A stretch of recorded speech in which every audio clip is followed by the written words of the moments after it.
तालिब हुसैन फिर आहिस्ता आहिस्ता अपनी बेटी के कहने पर ये मान गया कि चले कासिम से इसकी शादी कर दें। गांव में 28 साल सलमा नामी एक तालिबा थी, उसको कत्ल कर दिया जाता है। ताए ने फौरी तौर पर वहां पे ललकारे मारे कि इसको मार दो, इसने ये कर दिया, ये खानदान से बाहर शादी किस तरह करना चाहती है। कि एक भाई ने जो है वो बाजू पकड़े हुए हैं, ताए ने टांगे पकड़ी हुई है, वालिद थप्पड़ मार रहा है और उसको गला दबाकर जो है एक भाई कत्ल कर रहा है। कानून में सबसे बड़ा खला ये है कि जब भी 302 का मुकदमा दर्ज होता है उसमें उन अफराद को शामिल किया जाता है बतौर गवाह जो कि वहां पर मौजूद हों या ना हो, ताकि FIR मजबूत हो। बिस्मिल्लाहिर्रहमानिर्रहीम। नाजरीन, मैं हूं आपका मेज़बान साकिब सलीम भट्ट और आप देख रहे हैं एक्सप्रेस न्यूज़ एक्सक्लूसिव।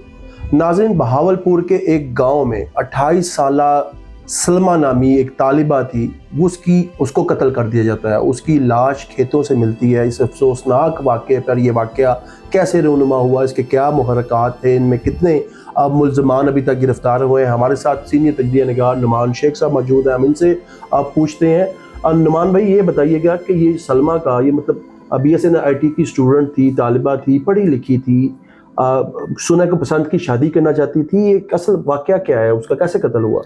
देखिए साकिब, ये एक बहुत दर्दनाक कहानी है और इस तरह के वाक़या जो हैं हमारे ख़ासतर जो देही इलाके हैं वहाँ पर अक्सर पेश आते रहते हैं। बेसिकली ये गैरत के नाम पर कत्ल था। सलमा की थोड़ी सी हिस्ट्री ये है कि सलमा जब 4 साल की थी तो इसकी वालदा वफ़ात पा गई।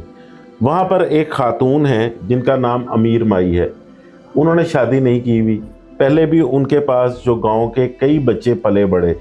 इसी तरह जो सलमा का वालिद था तालिब हुसैन, उसने सलमा को 4 साल की उम्र में ही अमीर माई के पास छोड़ दिया कि वो इसकी परवरिश करे और वालिद की मर्ज़ी से ही सलमा जो है उसने पढ़ना लिखना शुरू किया, यूनिवर्सिटी तक गई। सलमा जबीन जब बड़ी होती है तो उसी घर में, क्योंकि इनका सिंध का एक भतीजा था जो कि सिंध का रहायशी था जिसका नाम कासिम था, सलमा को वो पसंद था, वो भी सलमा को पसंद करता था। वो सलमा से शादी करना चाहता था। इस बात पर पहले तो इसके वालिद ने इतराज़ किया, लेकिन तालिब हुसैन फिर आहिस्ता आहिस्ता अपनी बेटी के कहने पर यह मान गया कि चले कासिम से इसकी शादी कर दें। लेकिन इस दौरान जो स्टोरी सामने आई, जो DPO भावलपुर है अब्दुल वहाब, उनके मुताबिक जो इनका ताया था मुख्तार नाम का, उसने अपने भाई को ये भड़काया कि सलमा की शादी बचपन में ही उसके बेटे से तय हो गई हुई है। तो ये किस तरह हो सकता है कि सलमा बेशक पढ़ लिख गई है कि वो ख़ानदान से बाहर शादी करे। इस बात को उन्होंने गैरत का एक मसला बनाया। फिर होता यूँ है कि सलमा को एतमाद में लेने के लिए तालिब हुसैन जो है वो शादी के लिए रजामंद होता है। घर में ऐलान भी कर दिया जाता है कासिम की सलमा से शादी हो रही है। खुशियों का एक त्यौहार जो है वो भी शुरू हो जाता है। लेकिन इस दौरान जो अंदर अंदर एक वो भड़कावा जो था वो चल रहा होता है। उस पर ये आपस में बैठ के मीटिंग करते हैं। अब इस मीटिंग में तालिब हुसैन जो सलमा जमी का वालिद था वो शामिल होता है, इसके 2 भाई उस्मान और ज़िशान वो शामिल होते हैं, साथ इनका जो मुख्तार नाम का ताया है वो शामिल होता है। ये सारे सलमा को बहकाते हैं, उसको ये कहते हैं कि हम तुम्हारी शादी के लिए हमने सामान लेना है, मुख्तलिफ चीज़ें लेनी है, तो तुम हमारे साथ चलो। ये सलमा को लेके जाते हैं। उसके बाद सलमा गायब हो जाती है। इनके घर से तकरीबन 2.5 किलोमीटर दूर जो है एक सरसों का खेत है, वहाँ से सलमा की लाश मिलती है। 10:25 पे पुलिस को एक कॉल मसूल होती है कि यहाँ पर एक लड़की की लाश पड़ी हुई है, जिस पर जो SHO हैं वहाँ के अहमदपुर शर्किया के एतजाज़ एहसन, वो फौरी तौर पर रिपोर्ट करते हैं। वहाँ पर पहुँचते हैं, फॉरेंसिक साइंस की टीमें बुलाई जाती हैं, सलमा की लाश को देखा जाता है और उसको पोस्टमार्टम के लिए THQ अस्पताल जो है वहाँ मुंतकिल कर दिया जाता है। वहाँ पर सलमा का पोस्टमार्टम होता है जिसमें रिपोर्ट इब्तदाई तौर पर यह आती है कि सलमा को गला दबाकर कत्ल किया गया। नुमान, सलमा अगवा होती है, बाद में खेतों में उसकी लाश मिलती है। जैसे कि आपने बताया कि उसके वालिद तालिब हुसैन ने शादी पे रजामंदी का इजहार कर दिया था। सुनने में ये आ रहा है कि 3 साल तक जो है उसके वालिद टाल मटोल करते रहे कासिम की फैमिली को, जिसमें वो उनको कुछ शराइत इस तरह की थी, कुछ तहाइफ थे या कुछ डिमांड्स थी। क्योंकि इन्होंने इतनी और कुछ डिमांड्स भी की कि लड़के वाले खुद इनकार कर देंगे, लेकिन वो लड़के वाले तमाम उनकी शराइतें जो थी लड़की वालों की तरफ से यानी कि तालिब की बातें मानते रहे। इसमें कितनी सदाकत? देखिए, जो डीपी अब्दुल वहाब साहब, ये वहाँ के मुकामी SHO एतजाज़ एहसन, उन्होंने जो इब्तदाई तफ्तीश की उसमें उन्होंने ये बताया कि इनकी 3 साल से बातचीत चल रही थी, लेकिन जो तालिब हुसैन है वो ऊपर से तो सारी बातों के लिए मान गए थे, लेकिन अंदर से वो नहीं माने थे। लेकिन जब सलमा जबी ने बहुत इसरार किया तब इसके वालिद ने जो है वो हामी भर ली और उसको भी ये कहा कि मैं तुम्हारी शादी यहाँ कर दूंगा। इसमें जहाँ तक डिमांड्स की बात है वो मुख्तलिफ कहानी है जो कि पसे पर्दा है, कही गई नहीं कही गई, लेकिन एट दी एंड सलमा का कत्ल हो जाता है और उसकी लाश खेतों से मिलती है।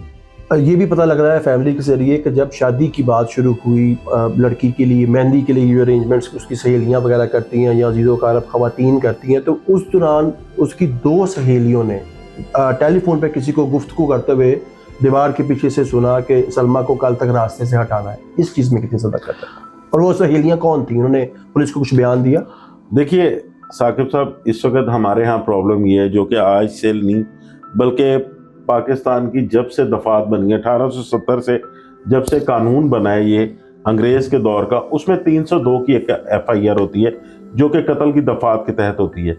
उसमें 2 गवाहों का होना लाजमी है और हमारे जो कह सकते हैं आप कानून में सबसे बड़ा खला ये है कि जब भी 302 का मुकदमा दर्ज होता है उसमें उन अफराद को शामिल किया जाता है बतौर गवाह जो कि वहाँ पर मौजूद हों या ना हो, ताकि FIR मजबूत हो। तो इसमें मेरे ख्याल से इस FIR में 2 सहेलियों का जिक्र इसी बिना पर किया गया, जबकि असल हकाइक जब सामने आए, जब पुलिस को लाश मिली, उसको THQ अस्पताल मुंतकिल किया गया, उसका पोस्टमार्टम हो गया। पोस्टमार्टम होने के बाद फिंगरप्रिंट्स उसके गले पर थे और गला दबाकर कत्ल करने के बाद उन फिंगरप्रिंट्स को जब मुशाहिदा किया गया तो वो ये पता चला कि ज़िशान नामी इसके भाई के थे, जिस पर पुलिस ने फौरी तौर पर ज़िशान को हिरासत में लिया। ज़िशान ने इब्तिदाई तफ्तीश में ये बताया कि उसके साथ इस कत्ल की वारदात में उसका भाई उस्मान शामिल था और इसका वालिद जो तालिब हुसैन वो भी शामिल था और मुख्तार जो इनका ताया वो भी शामिल था। अब ये कत्ल की वारदात इस तरह हुई कि ये बरगला कर सलमा जबी को शॉपिंग के बहाने उस सरसों के खेत में लेकर गए। वहाँ पर जो मुख्तार इसका है उसने ताए ने फौरी तौर पर वहाँ पे ललकारे मारे कि इसको मार दो, इसने ये कर दिया, ये ख़ानदान से बाहर शादी किस तरह करना चाहती है। इस पर इसका जो भाई उस्मान उसने इसके दोनों हाथ पकड़े, इसके ताए ने इसकी टांगें पकड़ी और जो ज़िशान है इसने बेदर्दी से उसका गला दबाकर उसको वहीं पर मारा और इसका जो वालिद है उसने वहाँ पर इस पर तशद्दुद भी किया, इसको थप्पड़ भी मारे। ये सारा वाक़या जो है ये ज़िशान ने पुलिस को बताया, जिस पर 3 जो हैं इसके वालिद तालिब हुसैन, इसके भाई उस्मान और ज़िशान, इनको पुलिस ने गिरफ्तार कर लिया। ये पुलिस के पास इस वक्त जिस्मानी रिमांड पर हैं।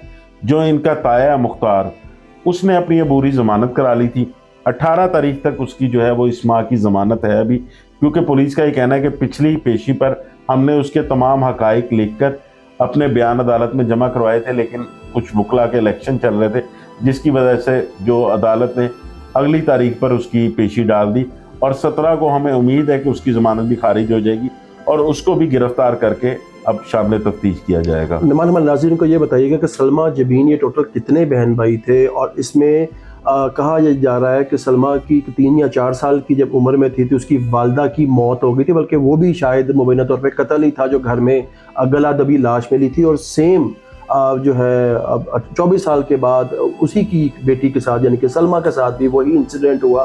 तो पहले जो खातून जो उसकी वालदा है सलमा की, वो कैसे कोई कत्ल हुआ था या वो क्या इंसिडेंट था, इसके बारे में कुछ तफ्तीशकार उन्होंने कुछ चेक किया?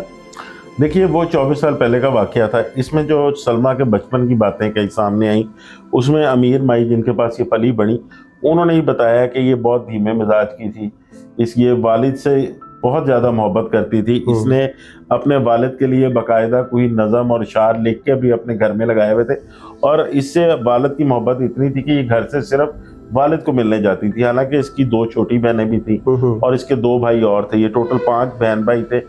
उनसे इसका मिलना जुलना इतना ज़्यादा नहीं था जितना इसका अपने वालिद से मिलना जुलना था। और यही वजह थी कि सलमा खुद जो है वो शादी से पहले ये कहती रही, शादी के बाद जब इनकी चली अपने ससुराल वालों को भी, अगर मेरे वालिद साहब नहीं मानेंगे तो मैं किसी तरीके से भी शादी नहीं करूंगा। अच्छा, जब सलमा ने जब स्ट्रेट कह दिया कि जब तक मेरे वालिद नहीं मानेंगे तब तक मैं शादी नहीं करूंगा, तो फिर भी मतलब वो तो इज्जत तो बाप की ही रख रही थी। ठीक है कि वो लव मैरिज थी, लेकिन उसको अरेंज कर रही थी फैमिली के साथ, कंसल्ट के साथ, तो फिर इतने एक्सट्रीम पर जाने की क्या जरूरत पड़ गई फैमिली को?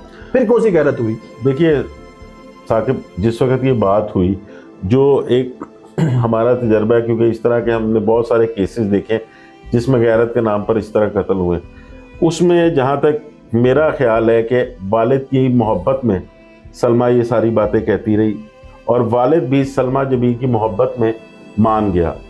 जब वो शादी के लिए माना है, 3 साल के बाद माना, जब उसने ऐलान कर दिया सारा, अब उसे पता था शादी तय हो चुकी हुई है, घर में खुशियाँ आ रही हैं, घर में लाइटें लग गई हैं, मेहंदी के लिए लोग भी जमा होना शुरू हो गए।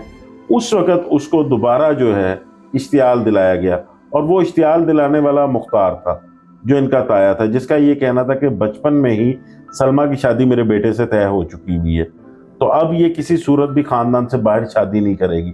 उस पर उसने 100 बातें की होंगी कि तुम किस तरह के गैरतमंद लोग हो कि तुम्हारी बेटी जो है वो बेशक पढ़ लिख गई है और वो ख़ानदान से बाहर शादी कर रही है। तो ये इनको इतना इश्तियाल दिलाया गया कि उसके बाद फिर इसमें दोनों इसके भाई भी शामिल हो गए। देखिए, जितनी मोहब्बत उसका वालिद करता था इन दोनों बेटों की जगह अपनी बेटी से, उसमें फिर जो बेटे हैं वो आगे इश्तियाल में आगे आए और उन्हीं बेटों ने गला दबाकर जो है वो कत्ल किया। ये कोई आम वारदात नहीं थी जिसमें बहन का बेदर्दी से इस तरह कत्ल किया जाए कि एक भाई ने जो है वो बाजू पकड़े हुए हैं, ताए ने टांगे पकड़ी हुई है, वालिद थप्पड़ मार रहा है और उसको गला दबाकर जो है एक भाई कत्ल कर रहा है। तो ये बड़ी खौफनाक सी वारदात थी, लेकिन पुलिस को इसमें खराजे तहसीन पेश करना चाहिए कि फौरी तरह रिस्पॉन्ड करते हुए उन्होंने जिस तरह मुल्ज़मान को गिरफ्तार भी किया है, इस वक्त जिस्मानी रिमांड पर भी हैं, और ये पुलिस ने अपनी मुद्दत में मुकदमा दर्ज किया है। जो वहाँ के मुकामी SHO एतजाज़ हसन है वो खुद इसके मुद्दई बने हुए हैं, और लेकिन अब अमीर माई जो हैं उनके 161 के बयान हो गए हैं, अब आगे केस की पैरवी वो भी साथ कर रहे हैं। तो इसमें पुलिस का तो ये कहना है कि मुल्ज़मान जो हैं उनको इस कत्ल के इल्ज़ाम में करार वाकई सज़ा जो है वो ज़रूर मिलेगी। जी, जैसे कि नाज़रीन आपने सुना कि सलमा केस के अंदर तमाम अफराद जो हैं, जो मुतने मुल्ज़मान थे, जिसमें उसके 2 भाई हैं, वालिद हैं, ताया है, वो गिरफ़्तार हैं, उनका जिस्मानी रिमांड है, तफ्तीश का अमल जारी है। और वो लड़की जो 3 साल पहले या 4 साल पहले पसंद शादी करना चाहती थी, लव मैरिज करना चाहती थी, लेकिन वालिद के कंसर्न के साथ, तो 3 साल से वालिद उसको यही कहते रहे कि चलें ठीक है अब शादी कर लूँगा, या कोई हीला बहाना करके 3 साल का वक्त गुजर गया। और मरने से पहले भी उस 28 साल जवान बच्ची सलमा का यही अल्फाज सुनने को मिले हैं कि जब तक मेरे वालिद नहीं मानेंगे तब तक कि मैं शादी नहीं करूँगा। उसके मतलब यानी कि अगर कोई ख़ानदान की इज़्ज़त उछाल नहीं होती, खुदा ना खास्ता, तो वो लड़की भाग के शादी भी करते थे। इस तरह के बहुत सारे केसेस जो हैं लाहौर के बल्कि पूरे पंजाब भर में, पाकिस्तान में इस तरह के वाक़े रूनुमा थे। लेकिन उस लड़की का ये कहना था जब तक मेरे वालिद नहीं मानेंगे तब तक मैं शादी नहीं करूँगी। उस बच्ची को जो अपने एंड तक अपने वालिद की पासदारी करती रही, वालिद की इज़्ज़त की रखवाली करती रही, उसी को गैरत के नाम पर कत्ल कर दिया गया और इस दुनिया से भिजवा दिया गया, सिर्फ अपनी गैरत के नाम पर, सिर्फ इस चक्कर में कि हमारे ख़ानदान में इज़्ज़त ये ख़राब ना हो जाए कि हमारी लड़की ने पढ़ लिख कर वालिदैन की या वालिद की बात नहीं मानी और पसंद शादी कर ली। नाज़रीन, अपने मेज़बान साकिब सलीम भट्ट को इजाज़त दीजिए। आज के लिए इतना ही, मिलते हैं किसी नए व्लॉग में नए जुगों के साथ। तब तक अपना ख्याल रखिए। अल्लाह हाफ़िज़।